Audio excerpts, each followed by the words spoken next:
হরে কৃষ্ণ।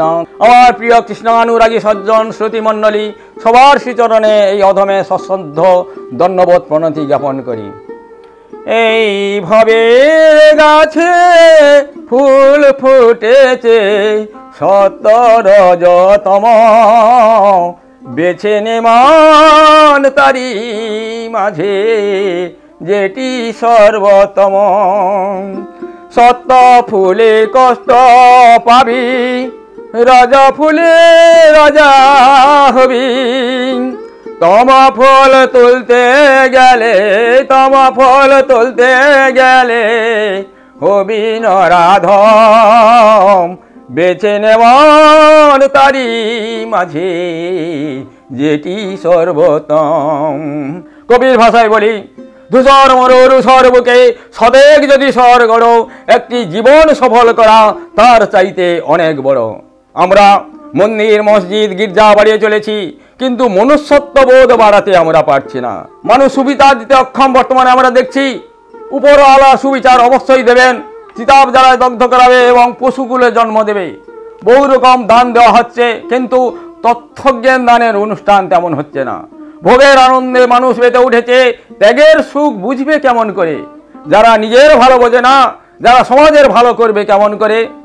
যারা তামসিক মদ্যপান করে, তারা অমানুষের মতো আচরণ করছে, ধর্ষণ খুন করছে, এবং যারা তার প্রতিবাদ করছে না, তারা নীরবে সহ্য করছে, তারা সমানভাবে দোষী, তারা সমাজ সেবার যোগ্য নয়।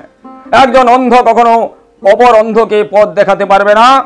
এখন আমরা কোন খাদ্য ভালো, কোন কোন খাদ্য থেকে কি কি রোগ ব্যাধি হয়, এবং তাই আমরা শাস্ত্রবাক্য, মহাজনদের অভিমত এবং বৈজ্ঞানিকদের কথা আমরা একটু সব যুক্তি তথ্যগুলো আমরা শ্রবণ করব। আমিষভোজীরা বলেন স্বাস্থ্য, শক্তি ও কর্মক্ষম থাকার জন্য আমিষ ছাড়া কোনো উপায় নেই। অন্যদিকে নিরামিষাশী এড়িয়ে বলেন দীর্ঘায়ু এবং নিরোগ শরীরের জন্য নিরামিষই শ্রেষ্ঠ। পৃথিবীর জনসংখ্যার 1/3 নিরামিষাশী, ভারতবর্ষের অর্ধেক মানুষ তাই। বৈষ্ণব, সৎসঙ্গী, মারোয়ারি, মহারাষ্ট্রে এবং বিহারের ব্রাহ্মণরা নিরামিষ খাদ্য খান। রামচন্দ্র, বুদ্ধদেব, চৈতন্যদেব, ওমর, কবির প্রভৃতি মনীষীরা নিরামিষ খেতেন এবং খাওয়ার নির্দেশ গেছেন। রামকৃষ্ণ বিবেকানন্দ প্রথম জীবনে আমিষ খাদ্য খেয়েছিলেন, কিন্তু পরবর্তীকালে তারা নিরামিষ খেতেন। পৃথিবীর সুনামধন্য Pythagoras, Newton, Plutarch, Socrates, Plato, Bernard, Tolstoy, Voltaire, Milton, Gandhiji, Nietzsche, Schopenhauer, Swedenborg, Benjamin Franklin, Darwin, Morarji Desai, Rajagopalachari, Vinoba ভাবে, প্রাক্তন রাষ্ট্রপতি আব্দুল কালাম, যুদ্ধকালে হিটলার ফলমূলাদি নিরামিষ খেতেন। বর্তমান প্রধানমন্ত্রী নরেন্দ্র দামোদর দাস মোদী, তিনিও নিরামিষ খান। এবারে শাস্ত্রের কিছু ব্যাখ্যা করব। গীতায় শ্রীকৃষ্ণ খাদ্যকে সাত্ত্বিক, রাজসিক ও তামসিক এই 3 ভাগে ভাগ করেছেন। গীতায় বলা হয়েছে, যে যেমন খাদ্য খায় তার চিন্তা, তার মনোবৃত্তি সেইভাবে গড়ে ওঠে, কারণ ওই আহার্য গুণ সমস্ত স্নায়ুতন্ত্রীতে সঞ্চারিত হয়। গীতায় সপ্তদশ এবং 14 অধ্যায়ে গুণত্রয় এবং শ্রদ্ধাত্রয় যোগে বিশদভাবে ব্যাখ্যা করা হয়েছে। যারা সাত্ত্বিক আহার করে, ফলমূল, শাকসবজি, সুস্নিগ্ধ যারা আহার করে, তারা খুব উদ্যমী, ধীশক্তি সম্পন্ন, পরোপকারী, সহিষ্ণু এবং দীর্ঘায়ু। এবং যারা রাজসিক আহার করে, যারা তাদের মন হয় রাজসিক, তারা হয় হিংসুটে, বিদ্বেষী, বিষাদী, কর্মফলকামী। এবং যারা তামসিক খাদ্য, ঠান্ডা, বাসি, দুর্গন্ধযুক্ত, উচ্ছিষ্ট যারা খাদ্য খায়, তাদের মন হয় তামসিক। এই তামসিক খাদ্য মানুষকে উন্মনা, শট, অলস, বিষাদী এবং হিংস্র করে তোলে। খাদ্য রস, আমরা যে খাদ্য খাই তার রস আমাদের রক্ত, মাংস, মজ্জা এবং শুক্র পরিবর্ধিত, পরিপুষ্ট করে, সমগ্র স্নায়ুতন্ত্রীতে সেই আহার্য গুণ সঞ্চারিত করে। তাই সুত সংহিতায় 46 অধ্যায়ে বলা হয়েছে, আহার শুদ্ধৌ চিত্তস্য বিশুদ্ধি ভবতি শত, চিত্ত শুদ্ধৌ ক্রমজ জ্ঞানম জায়তে পারমেশ্বরম। আর শুদ্ধি না হলে চিত্ত, মন পবিত্র হবে না, এবং মন পবিত্র না হলে ভগবানের কৃপা লাভ করা যাবে না, ভগবানের স্তব স্তুতি করা যাবে না। তাই ছান্দোক্য উপনিষদে আবার বলা হয়েছে, আহার শুদ্ধৌ শতশুদ্ধি, শতশুদ্ধৌ ধ্রুবস্মৃতি। শ্রমের উপাসনায় বলা হয়েছে, ব্রত হলো 1 বছর বা সারা জীবন আমিষ ভক্ষণ না করা। চাণক্য সূত্রে বলা হয়েছে, মাংস ভক্ষণ ন যুক্ত সর্বেশাম, অর্থাৎ মাংস ভক্ষণ সবার পক্ষে অনুপযুক্ত। সান্ডিল্য স্মৃতিতে আছে, বলা হয়েছে, পিতা মাতা কি নিজ সন্তানকে হত্যা করে তার মাংস খেতে চান? গীত বাদ্যের সময় প্রাণী হত্যা করলে কি ঠাকুর দেবতারা সন্তুষ্ট হন, তারা কি প্রসন্ন হন? মানব জাতির পিতা মনু বলেছেন মৎস্যান বিবর্জয়েত, অর্থাৎ মৎস্য বর্জন করো। মহাভারতে ভীষ্মদেব বলেছেন বর্ণশঙ্কর, অবৈদিক, চণ্ডাল প্রভৃতির মানুষেরা মাছ মাংস খাওয়া শুরু করেছিল। এবারে মহাপুরুষদের শাস্ত্রের কথাগুলো এবার তুলে ধরলাম। এবারে মহাপুরুষের হিতোপদেশ, প্রেমাবতার শ্রী চৈতন্য মহাপ্রভু আদি লীলাতে নিরামিষ আহারের কথা তুলে ধরেছেন। তিনি নিরামিষ খাদ্য খেতেন এবং মুসলমান ভক্তদের গোহত্যা এবং মাংস ভক্ষণ করতে তিনি নিষেধ করতেন। তিনি জীবে প্রেম করার কথা বলেছেন, জীব হত্যার কথা কোনো মহাপুরুষ বলেননি। ঠাকুর অনুকূল চন্দ্র সৃষ্টি সদ্গুরু গ্রন্থে তৃতীয় খণ্ডে এ সম্পর্কে বিশদভাবে বলেছেন মাছ মাংস আমাদের পেটের পাচক রসের পক্ষে পীড়াদায়ক। এগুলি আহারে আমাদের রাগ, বিদ্বেষ এবং যৌন উত্তেজনা, হিংসতা আমাদের বাড়িয়ে দেয়।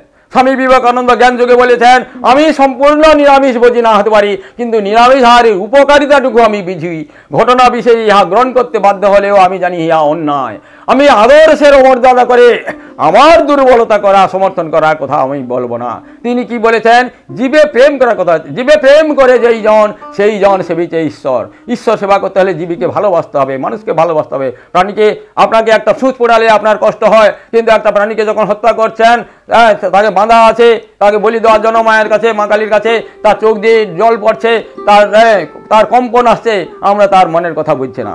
জাতির জনক মহাত্মা গান্ধীজি দি মোরাল বেসিস অফ টেরিটারিয়ানিজম গ্রন্থে 4th অধ্যায়ে লিখেছেন মানুষের স্বাভাবিকভাবে বেঁচে থাকার জন্য কোনো দেশে কোনো অবস্থায় আমিষ আহারের প্রয়োজনীয়তা আছে বলে আমরা মনে করি না। আমরা যদি উৎকৃষ্ট শ্রেণীর প্রাণী হয়ে থাকি তাহলে নিকৃষ্ট শ্রেণীর প্রাণীদের অনুকরণ করে আমরা ভুল করে থাকি। আমরা যদি প্রবৃত্তি সংযত করতে ইচ্ছুক তবে অবশ্যই আমরা সাত্ত্বিক আহার করিব। মানুষের প্রবৃত্তি কি? প্রেম, প্রীতি, ভালোবাসা, দয়ামার অনুশীলন করা। যীশু খ্রিস্ট বলেছেন, খ্রিস্টান ধর্মের যিনি রাজক, তিনি বলেছেন ভূপৃষ্ঠে শাকসবজি, ফলমূলই আমাদের প্রকৃষ্ট খাদ্য এবং স্বাভাবিক খাদ্য। শব্দগত অর্থে আমিষ, অম ধাতু ইস্পত্যয় খাদ্য, মানে যে খাদ্য রোগ আনয়ন করে। আমিষ খাদ্য বলতে মাছ মাংসকে বোঝাচ্ছি। মাছ মাংস প্রাণীজ প্রোটিন আর বাদাম আখরোট হচ্ছে উদ্ভিদ প্রোটিন। এক শ্রেণীর ডাক্তার বলেন মাছ মাংস না খেলে শরীর গঠিত হয় না। পশুর কিডনি ও যকৃৎ খুব উপকারী। ডিমের হরিদ্রাংশ সুপাচ্য উপকারী। মাছ অপেক্ষা মাছের যকৃৎ খুব উপকারী। নদীর ক্ষুদ্র ক্ষুদ্র মাছে কাঁটায় ক্যালসিয়ামে ভরপুর। তৈলাক্ত মাছে এ ও ডি ভিটামিন প্রচুর পরিমাণে পাওয়া যায়। অন্যদিকে খাদ্য বিশারদ ও যুক্তিবাদী বাস্তবধর্মী ডাক্তাররা বলেন উদ্ভিজ খাদ্য এবং প্রোটিন জীবন রক্ষার উপযুক্ত খাদ্য। জীবনদায়িনী যত রকম ঔষধ এ যাবৎ তৈরি হয়েছে তা প্রায় উদ্ভিদ থেকে হয়েছে। খাদ্য বিজ্ঞানী এবং চিকিৎসকদের কিছু যুক্তি তথ্যসমূহ আমরা শ্রবণ করব। প্রখ্যাত বিজ্ঞানী ফাউলার বলেছেন meats blunts the morals, influence the propensity of passion, unbalanced temperament, etc., whereas human perfection requires the converse. ফ্রান্সের বিখ্যাত প্রকৃতিতত্ত্ববিদ এবং শরীরতত্ত্ববিদ অধ্যাপক Baron Cuvier the natural food of a man, তিনি বলেছেন the natural food of a man জাজিং from his structure of fruits, roots and vegetable. ফলমূল পচলে বিষক্রিয়া হয়নি, কিন্তু মাছ মাংস বাসি করলে টোমেন বা টক্সিন জাতীয় অ্যাসিড হয়।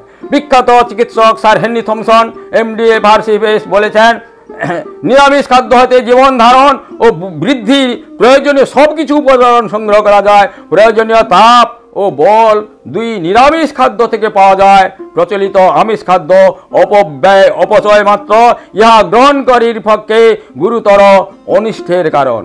ডব্লিউ হেলবার্টন তিনি হ্যান্ডবুক অফ ফিজিওলজি বইতে লিখেছেন জীবন্ত খাদ্যগুলির মধ্যে ফলই সর্বশ্রেষ্ঠ।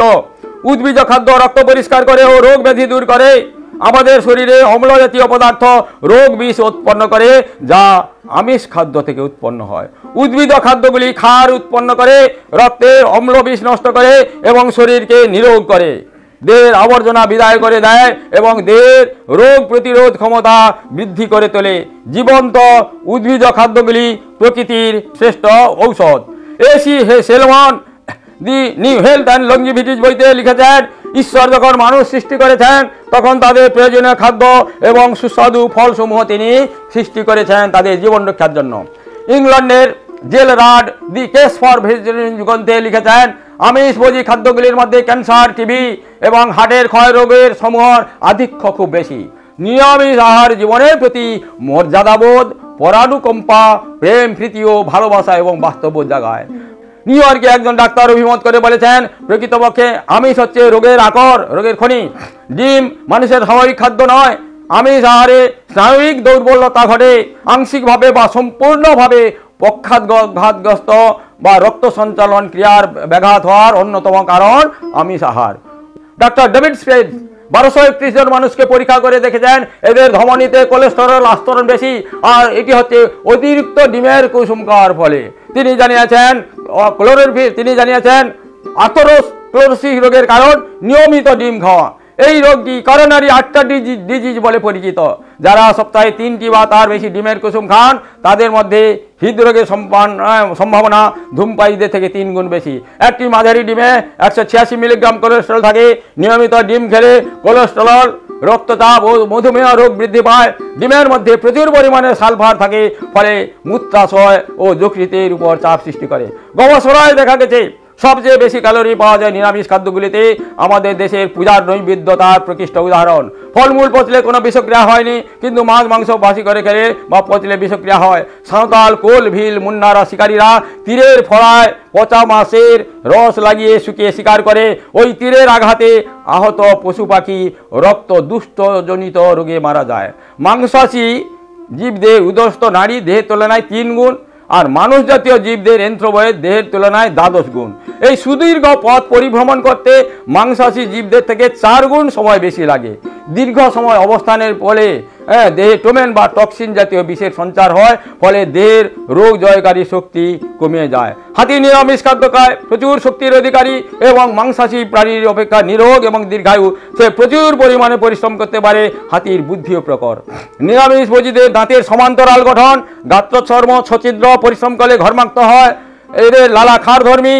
এদের লিভার যে পরিমাণ ইউরিয়া উৎপন্ন করে তা আমিষ খাদ্যকে হজম করার পক্ষে পর্যাপ্ত নয়। এরা ঢোক গিলে গিলে জল খায়, বেশি পরিশ্রম করতে পারে না। HCl এর পরিমাণ খুব কম। গরু, ছাগল, উট, হাতি একই খেতে মিলেমিশে খাদ্য খায়। অপরদিকে মাংসাশী প্রাণীদের মাছ এবং মাংস ছিঁড়ে খাওয়ার জন্য ধারালো দাঁত এবং সুটালো নখ দিয়েছেন ঈশ্বর। এদের ত্বকে ঘর্মগ্রন্থি নেই, জিহা দিয়ে ঘর্ম নিঃসরণ করে।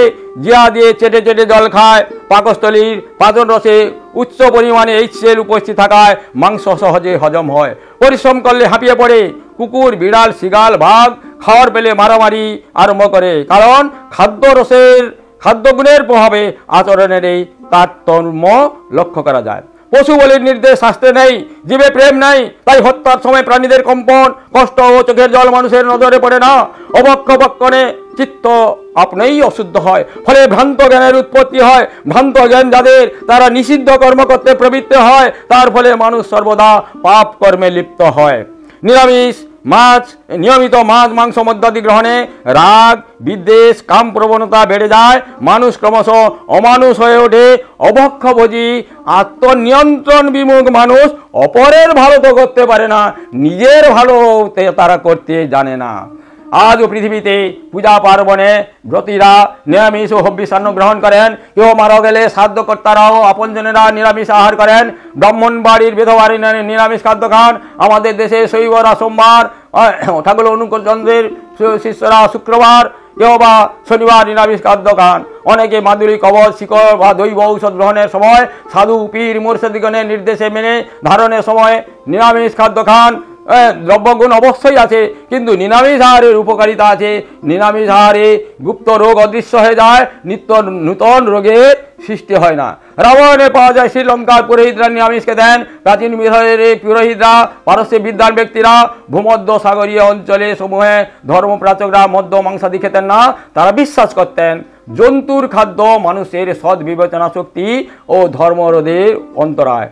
প্রবাদ বাক্য আছে, মাংসে মাংস বৃদ্ধি, ঘিতে বাড়ে বল, দুধে চন্দ্র বৃদ্ধি, শাকে বাড়ে মল। বাল্যকালে মাখন, যৌবনে ঘিত এবং বার্ধক্যে ছানা ভক্ষণে মানুষকে সুস্থ, সবল, নিরোগ এবং শান্তির পথ দেখায়। কলিযুগ পাবন অবতারী শ্রী সচিনন্দন গৌরহরির নির্দেশিত পথে আহার শুদ্ধি করুন, দেহ মনের পবিত্র আনুন। এতদার্থে সাত্বিক নিরামিষী ভগবানকে নিবেদন করা প্রসাদী অধিকতর উত্তম। এসব তত্ত্ব অবিশ্বাস হলে নিজে আচরণ ও অনুশীলন করলে বুঝতে পারবেন কোনটি সত্য, সেটি আপনারা গ্রহণ করবেন, জীবনকে সার্থক করবেন। হরে কৃষ্ণ, হরে কৃষ্ণ।